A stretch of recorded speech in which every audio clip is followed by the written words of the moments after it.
असं आहे की बारामती येथील जे कृषी विज्ञान केंद्र आहे याच्या माध्यमातून जे कृषी प्रदर्शनी या ठिकाणी भरवण्यात आलेली आहे, फार मोठ्या प्रमाणात प्रतिसाद या ठिकाणी मिळतो आहे. आणि या ठिकाणी अनेक प्रकारच्या व्हेरायटी, सगळ्या म्हणजे ऊसाची व्हेरायटी, टोमॅटो, बाकी सगळ्या व्हेरायटीज, अलग अलग फ्रूट्स, अलग अलग प्रकारच्या व्हेरायटीज या ठिकाणी आहेत. आणि अत्याधुनिक टेक्नॉलॉजी म्हणजे ज्या पद्धतीने हायड्रोपॉनिक्स आहे, कशा पद्धतीनं पाण्यावरची शेती करता येईल, किंवा एरोपॉनिक्सचे सुद्धा इथं डेमॉन्स्ट्रेशन अतिशय चांगल्या पद्धतीने केले आहे. आणि हायड्रोपॉनिक्स आपल्याकडे जरी इकॉनॉमिकली आजकाल जास्ती दिसत नसलं, पण त्याचा प्रसार त्या निमित्तानं यांनी जे रिसर्च करून या ठिकाणी केलं आहे, त्याचं एक कमर्शियली सुद्धा हायड्रोपॉनिक्सची शेती आपण महाराष्ट्रात किंवा भारतात करू शकतो. आणि त्याचबरोबर परदेशातले फुलं, परदेशातले फळं याचं सुद्धा अतिशय चांगलं प्रदर्शन या ठिकाणी केलं आहे. आणि सर्वात महत्त्वाची गोष्ट म्हणजे आर्टिफिशियल इंटेलिजन्सचा वापर करून कशा पद्धतीनं NPK म्हणजे नायट्रोजन, पोटॅश, फॉस्फरस कशा पद्धतीनं त्याचा ज्युडिशियस यूज करता येईल, जेवढं पिकाला लागतं त्याच पद्धतीनं आर्टिफिशियल इंटेलिजन्सचा वापर करून NPKचं प्रमाण, पाण्याचं प्रमाण हे सर्व कशा पद्धतीने करता येईल याचा सुद्धा अतिशय सुंदर प्रयोग यांनी जवळजवळ शुगर केनवर उसावर केलेला आहे. त्याच्यासाठी जवळजवळ आता सुरुवात असल्यामुळे 1000 शेतकरी त्या शेतामध्ये त्याचा प्रयोग चालू आहे. आणि नक्कीच आर्टिफिशियल इंटेलिजन्सचा वापर हळूहळू शेतीमध्ये कसा होईल याची सुरुवात त्या निमित्तानं इथे झाली असं म्हटल्यास काही खरं खोटं होणार नाही.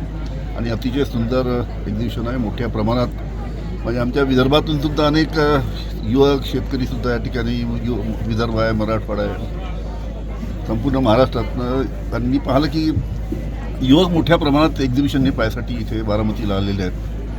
त्याच्यामुळे हे एक्झिबिशन पाहिल्यानंतर त्यांचं नक्कीच समाधान होईल आणि काहीतरी हे एक्झिबिशन पाहून त्यांना नक्कीच इथे शिकायला मिळेल. इतक्या चांगल्या पद्धतीनं कृषी विज्ञान केंद्राच्या माध्यमातून हे एक्झिबिशन इथे आयोजित केलं आहे.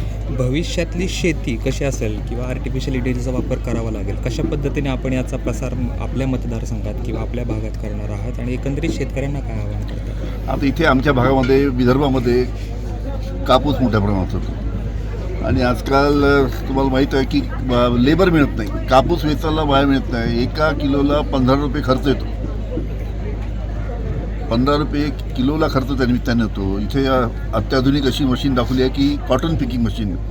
त्या मशीनच्या माध्यमातून कशा पद्धतीनं आपल्याला कापूस वेचता येईल या पद्धतीनं अशा अनेक नवीन नवीन तंत्रज्ञानाचा वापर करून शेती कशा पद्धतीनं अजून फायदेशीर करता येईल नवीन टेक्नॉलॉजी वापरून, याचंसुद्धा अनेक अतिशय चांगलं डेमॉन्स्ट्रेशन इथे दाखवलं आहे. त्याचबरोबर ड्रोनचा वापर करून तुम्हाला स्प्रेइंग करायचं आहे, त्याच्यासाठी सुद्धा ड्रोनचा वापर करून इकॉनॉमिकली कसं स्प्रेइंग करता येईल त्याचासुद्धा चांगले प्रात्यक्षिक दाखवले आहेत. यांनी स्वतःचे ड्रोन इथे रिसर्च करून डेव्हलप केलेले आहेत. राजकीय प्रश्न विचारतो, बीड संदर्भात काय म्हणजे इथे कुठे बीड कशा पद्धतीने बघता या सध्याच्या स्थितीकडे चालल्याला, जेव्हापासून मुका लागला यांच्यावरती कारणावर त्यावेळेसपासून जे आहे एकच आहे की ज्या पद्धतीनं संतोष देशमुख जे सरपंच साहेब होते त्यांची हत्या झाली अमानुष पद्धतीने, त्याच्यामुळे जो कोणी दोषी असेल त्याच्यावर कडक कारवाई व्हायला पाहिजे. लोकांचा आक्रोश एकच आहे की ही कडक कारवाई करण्यासाठी फार वेळ लावला गृह खात्याने, सरकारने. 1-1.25 महिना झाला तेव्हापासून हा प्रश्न चालू आहे. त्याच्यामुळे लवकरात लवकर जे कोणी दोषी असतील त्याच्यावर कारवाई व्हायला पाहिजे. आणि अशा पद्धतीनं कुठेही अशी घटना झाली तर ज्या पद्धतीनं म्हणजे सरकारच जे गुन्हेगार आहे त्याला पाठीची घालतं का, अशा पद्धतीचं संपूर्ण चित्र या बीडच्या म्हणजे महाराष्ट्राच्या जनतेसमोर आलेलं आहे. सर, 100 कोटीच्या प्रकरणामध्ये तुम्हाला त्रास झाला, पण ज्यांचे खरोखरच पत्नीच्या ड्रायव्हरांच्या नावावरती एवढे फ्लॅट आहेत की त्यांच्यावरती ईडी काहीच लक्ष देत नाही, त्याबद्दल काय वाटतंय? हा प्रश्न तुम्ही देवेंद्र फडणवीसला विचारत होता. ज्यांच्यावर मोका लावलाय त्यांच्या समर्थनार्थच त्यांचे कार्यकर्ते रस्त्यावर उतरत आहेत, टायर जाळपोळीच्या रस्त्यावर घटनावर. कसं बघता या सगळीकडे, कारण तुम्ही देखील गृहमंत्री राहिलेला आहात? कसं आहे, माझं एकच म्हणणं आहे की ज्या पद्धतीनं समर्थनार्थ मोर्चे निघत आहेत किंवा कारवाई झाली पाहिजे याच्यासाठी मोर्चे निघत आहेत.